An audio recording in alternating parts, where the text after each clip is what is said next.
What kind of language and expressions would native speakers use to talk about shopping, holidays, a famous person they admire, and the topic of fame and role models? To improve your English speaking and your IELTS band score, watch this video to find out. Hello there, it's David from IELTS Teacher 365 here. In this full IELTS mock speaking test video, I will be playing the role of a candidate from Portugal, David. I hope I pronounced that right.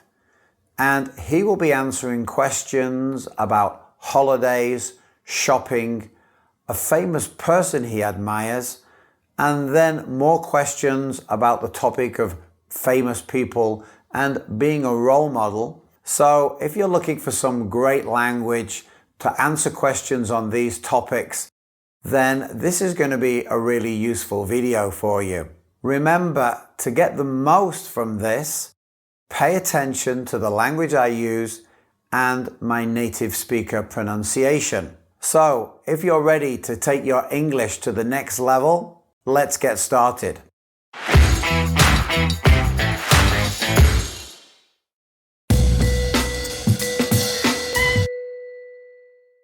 Can you tell me your full name, please?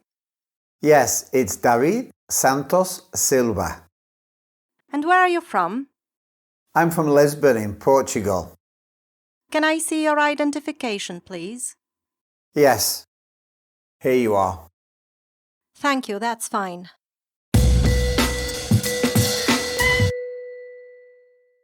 Now, in this first part, I'd like to ask you some questions about yourself. Let's talk about what you do. Do you work or are you a student? I work. I'm a dentist and I've been doing this job for about 4 years. And why did you choose this career? Well, both my parents are dentists and so is my older brother. So I guess you could say it's something that runs in the family. And when I was growing up, my parents would talk to us often about their work. And I think they wanted to encourage us to follow in their footsteps. I also remember going with them to their dental practice from time to time. And I was always fascinated by the chair that the patients sit in and all the special equipment they had there. Where do you see yourself in this profession in the future? In the near future, I'm interested in gaining some experience abroad, probably in the United States or Canada. Not only would this give me the opportunity to learn new techniques in my field, but I'd also be able to improve my English as well. And I think I'd probably stay there for about 2 or 3 years before returning to Lisbon in Portugal. My parents are planning to retire in about 4 or 5 years, and so my brother and I will probably take over the practice when they do. Let's talk about shopping. Do you like shopping? Well, I think it depends on what kind of shopping. For example, I'm not very fond of food shopping or buying cleaning products for the house. For me, this is more of a chore than something I enjoy doing. And so I try and do it only once or twice a month, and I usually take my car and go to a big supermarket near where I live. On the other hand, I love clothes shopping, and I usually go with my friends because it's always better to have someone to give you an opinion, whether something suits you or not. And we usually go for the whole day, have lunch while we're out, and we have a lot of fun together. Are there many shops in the area where you live? Well, I live in a residential area, and so we don't have a wide variety of shops. There are some greengrocers, fruit and veg shops, bakeries, butchers, that kind of thing. But I'm only about 15 minutes away from the city centre, and there you can find all the well-known international chain stores and a wide range of boutiques as well. What don't you like about shopping? I suppose one of the things that I don't like about shopping is when the shops are very crowded. For example, at the weekend, it can take you a long time to find a parking space. It's usually quite far from the entrance of the shopping centre. And it can also take you a long time to get out of the car park when you've finished shopping. Something else that I find a bit frustrating and annoying is when you have to stand in a line, for example, to use the changing rooms or to pay. I find it a bit annoying when shops only have one or two tills open where you can pay, because I think they should try to serve customers better and quicker. So really, the best time to go shopping is not at the weekend. Now let's talk about holidays. What do you usually do in your holidays? Well, it depends how long I take off work. For example, in summer, I normally have a 2 or 3 week break. And this is the highlight of the year for me because I often travel to a foreign country to visit cities and places that I've never been to before. And I really look forward to it because I never know what to expect when I get there. And when I am visiting another country, I really want to make the most of my time there. For me, spending 1 or 2 weeks lying on the beach or by the swimming pool just doesn't appeal to me. I prefer to be sightseeing, visiting new places, experiencing the culture of the place, because to be honest, I never know if I'm going to return to that country or not. How important is it for you to go away on holiday? For me, holidays are essential because I work quite long hours during the week, and although I can relax at weekends, I really need a complete rest, at least once or twice a year. Going away on holiday gives me a chance to disconnect and recharge my batteries, so when I do eventually return and go back to work, I feel well rested and ready for a new challenge. And not only that, holidays for me are a chance to travel and discover new places and different cultures. I really enjoy going abroad when I get the chance because I think it's very enriching to see other ways of life. As far as I'm concerned, it's an opportunity to have new and exciting experiences as well as broaden my mind. Do you prefer one long holiday or a few short holidays? Well, in my case, I definitely need at least one long holiday a year. So that would be my preference. I think when you've been working hard for an extended period of time, you really need it and look forward to it. I mean, it's not only the chance to relax and unwind, but also a great opportunity to travel further afield and visit more exotic destinations that you can't do if you only have 3 or 4 days holiday. However, it's true that shorter breaks give you the opportunity to have more changes of scenery along the year, and I think they're ideal for visiting new places in your own country and also neighbouring ones. They're also great for weekend festivals and other interesting events that take place over 2 or 3 days. Thank you.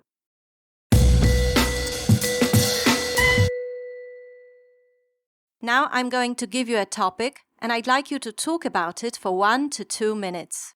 Before you talk, you'll have 1 minute to think about what you're going to say, and you can make some notes if you wish.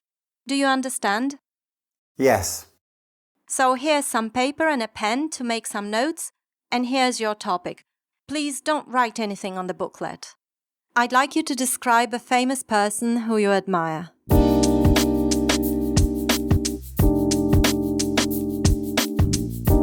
Describe a famous person who you admire. You should say who the person is, what the person does, why the person is famous, and explain why you admire this person.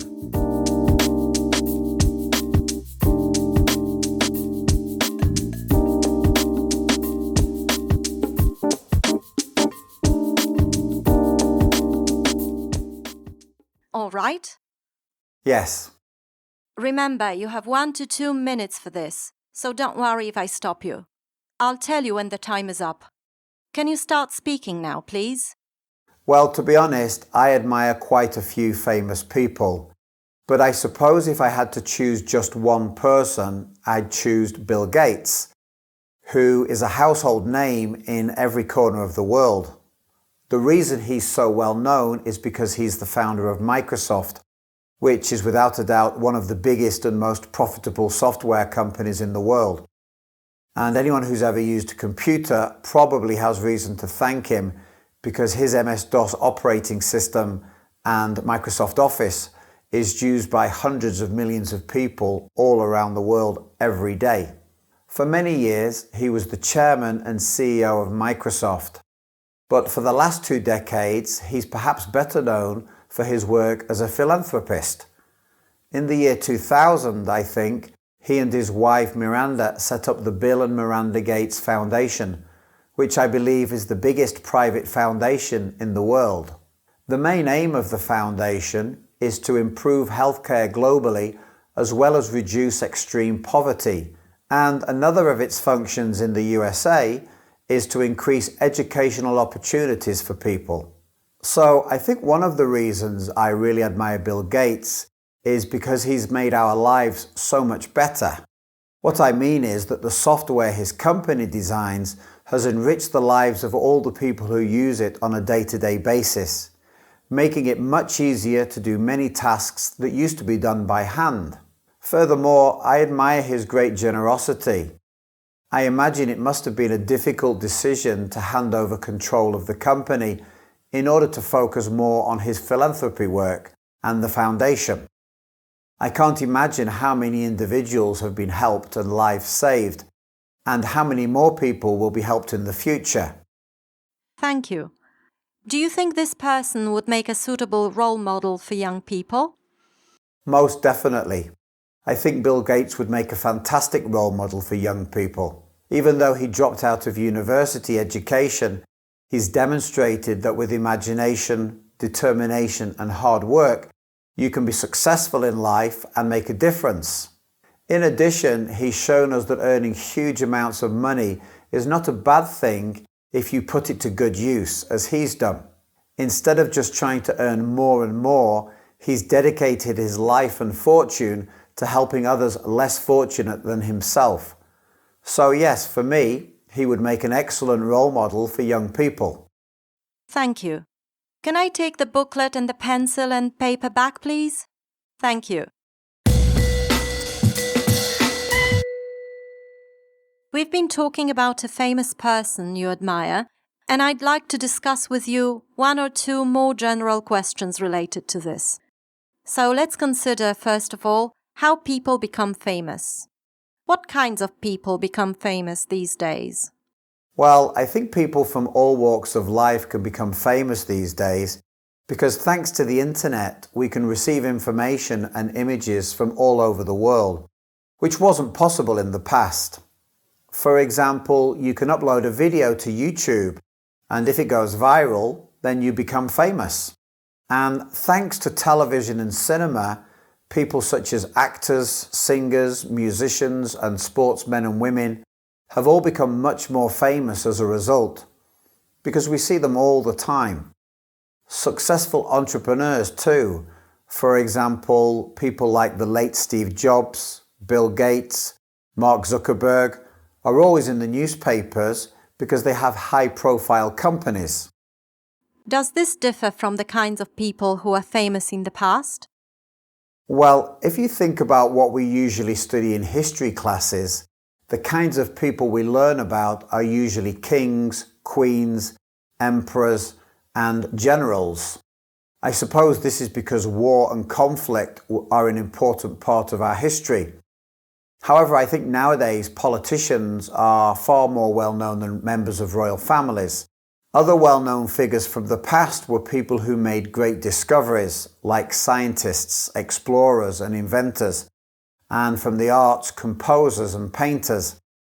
Nowadays, I think it's much more difficult to become as famous as people like Mozart or Einstein, because these people were pioneers in their field. How do you think people will become famous in the future? Well, I think we will still have the same kinds of people who are famous today. For example, politicians, actors and actresses, people from the world of sport, singers and musicians. But perhaps we could add to that people like YouTubers and also gamers. I think perhaps the main difference will be they'll be far more popular than their counterparts today, thanks to the use of the World Wide Web. I mean, more and more personalities and celebrities are using social media to engage with many more people from every corner of the globe. and maybe in the future people who travel to other planets and colonize them, astronauts. There's very little to discover on Earth now, so perhaps space explorers will be famous in years to come. Let's go on and think about the advantages and disadvantages of being famous. What are the good things about being famous? Well, I suppose it depends on why you're famous. For many people, being the best at what they do is what brings them fame. So I suppose that's one of the advantages. It means that you excel at something, and that can be very satisfying for the individual. It's a kind of recognition. And usually, if you're famous for being very good at something, then you're probably quite rich as a result. More often than not, you'll be paid a lot of money for what you do, and especially in the case of sports celebrities, big companies will pay you huge amounts of money to wear and advertise their products because you have so many fans. And I guess the advantage of having a lot of money is that you can have almost anything you want. What disadvantages might there be? Well, I imagine the worst thing about being a household name is that it must be very difficult to go anywhere without people wanting to get your autograph or to have their photograph taken with you. In fact, recently I heard an interview with a famous person who said the most common thing he was asked by fans is, "Can I have a selfie?"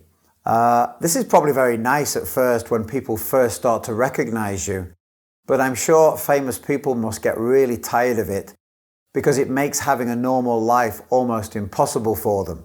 However, for me, the biggest disadvantage is that you're constantly followed around by the paparazzi, hoping to get a photograph of you. I don't think they allow famous people any privacy at all. And I suppose another disadvantage when you're mega famous is that many people want to knock you down and criticize you. And I imagine this must be quite hard at times, especially when you think you've done your best or produced a good piece of work. Okay. Well, thank you very much. That is the end of the speaking test. Thank you. Have a nice day.